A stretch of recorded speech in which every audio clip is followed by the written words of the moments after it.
Social media dating apps, क्या ये platform सिर्फ नेटवर्क बनाने के लिए होते हैं या फिर कोई पोटेंशियल डेंजर जोन भी हो सकता है इनमें? आप क्या सोचते हैं? क्या डिजिटल एज में ट्रस्ट और सिक्योरिटी का बैलेंस पॉसिबल है?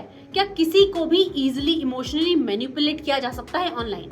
आप क्या सोचते हैं इस बारे में? मेरे साथ कमेंट में जरूर शेयर करिए, क्योंकि आज मैं आपको ऐसे एक स्कैम के बारे में बताने वाली हूँ जो कि इमोशनल और फाइनेंशियल दोनों ही तरह से लोगों को लूट रहा है। That is called the pig butchering scam. 2016 में हमारी एक नेबर कंट्री से शुरू हुआ ये क्रिमिनल मास्टरपीस अब इंडिया में भी एक फुल ब्लोन एपिडेमिक बन चुका है। पिग बुचरिंग स्कैम का नाम ऐसा इसलिए है क्योंकि इसमें आपको पहले फैटन किया जाता है, मतलब कि आपको इमोशनली और फाइनेंशियली टारगेट बनाया जाता है, आपको वेल्दी किया जाता है और उसके बाद वही इमोशंस और फाइनेंसेस को पूरी तरह से आपसे ड्रेन कर लिया जाता है।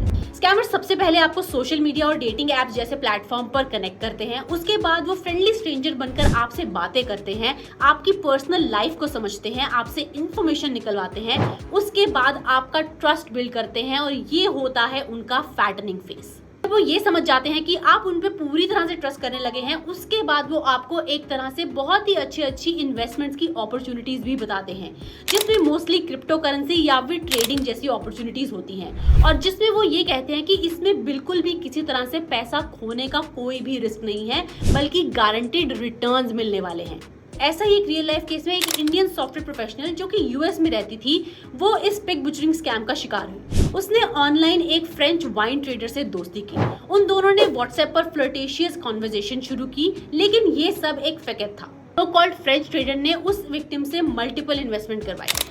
विक्टिम ने भी इमोशनल ट्रस्ट में आकर पूरी लाइफ की सेविंग्स की इन्वेस्टमेंट कर दी उसके कहने पर, और इनिशियली उसने रिटर्न्स भी देखे, लेकिन जब विक्टिम ने अपना ही पैसा विथड्रॉ करने की कोशिश करी तो वो ऐसा बिल्कुल नहीं कर पाई। वाई? बिकॉज वो जो प्लेटफॉर्म थे जहां इन्वेस्टमेंट की गई थी वो उसी फ्रेंड की बताई हुई थी, जो कि ऑब्वियसली फेक थी, और उसके ऊपर से भी कई बहाने दिए गए, जैसे कि इसको निकालने पर आपको टैक्स देना पड़ेगा and other X and Y जी कंफ्यूजन। इस तरह से कई महीनों तक ये बहानेबाजी चलती रही और इवेंचुअली उस फ्रेंच ट्रेडर ने अपने सारे कनेक्शंस विक्टिम से तोड़ दिए और वो गायब हो गया। इस पूरे एपिसोड में जो devastating financial losses software professional को उठाना पड़ा वो था टोटल 1.2 करोड़ रुपीस का।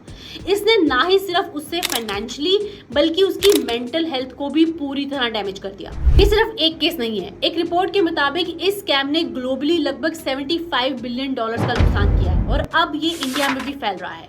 इस तरह से व्हाट्सएप प्लेटफॉर्म पे भी इसके काफी कंप्लेंट्स दिए गए हैं, बट हाँ, इससे बचने की एक कॉम्प्रिहेंसिव स्ट्रैटेजी जरूर आप बना सकते हैं। Let me tell you how. इस फ्रॉड से बचने के लिए ये 3 कॉम्प्रिहेंसिव एंगल हैं जो आपको कवर करने होंगे। जहाँ फर्स्ट ऑफ ऑल आपको इस तरह के कनेक्शंस को, प्रोफाइल को वेरीफाई करना चाहिए, उनको गूगल रिवर्स इमेज सर्च की मदद से क्रॉस प्लेटफॉर्म पर चेक करना चाहिए, और हाँ, प्रोफेशनल नेटवर्क से भी आप उनकी वैलिडेशन कर सकते हैं कि एग्जैक्टली में ऐसे किसी तरह का कोई इंडिविजुअल जो वो क्लेम कर रहे हैं क्या वो एग्जिस्ट करता है या नहीं। और क्योंकि ऐसे स्कैम्स में इमोशनल एंगल्स को काफी स्ट्रॉन्ग प्ले किया जाता है, तो आपको ऐसे मैनिपुलेटिव एक्शंस को बहुत अच्छे से रिकॉग्नाइज करना आना चाहिए। जैसे कि साइकोलॉजिकल ट्रिगर्स क्या हो सकते हैं, आपको उन्हें अंडरस्टैंड करना होगा कि किसी तरह की कोई इमोशनल स्टोरी आपसे बताई जा रही है, बहुत ही too good to be true situation है, आइडल प्रोफाइल है, या फिर ऐसी बातें हो रही हैं बहुत ही शुरुआत में जो कि बहुत ज्यादा पर्सनल इंफॉर्मेशन है, तो वो भी एक इमोशनल ट्रिगर। तो इंपॉर्टेंट है कि आपको यहाँ पे अपनी इंट्यूशंस को जरूर ट्रस्ट करना है और अपनी इमोशनल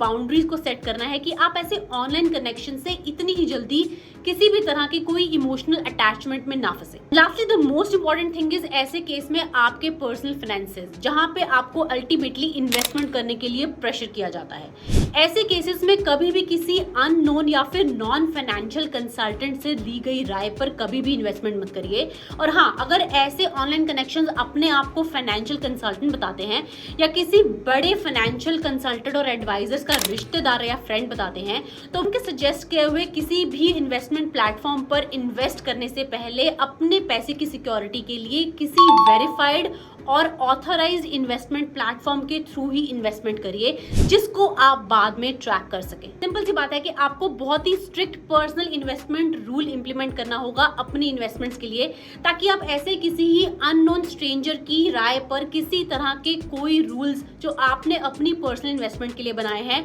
उन्हें ब्रेक ना करें। आपको बहुत ज्यादा अलर्ट रहना होगा, क्योंकि इस तरह के स्कैम्स आजकल सोशल मीडिया पे बहुत ज्यादा प्रेवलेंट है। लेकिन इसके अलावा भी इस काल के और कौन से वो टॉप स्कैम्स स्कैम्स हैं जिनसे आपको अवेयर रहना होगा, उसकी एक अल्टीमेट गाइड है ये नेक्स्ट वीडियो, जो आपको जरूर देखनी चाहिए ताकि आप 2025 में ऐसे किसी भी स्कैम से अपने आप को सेफ रख सके।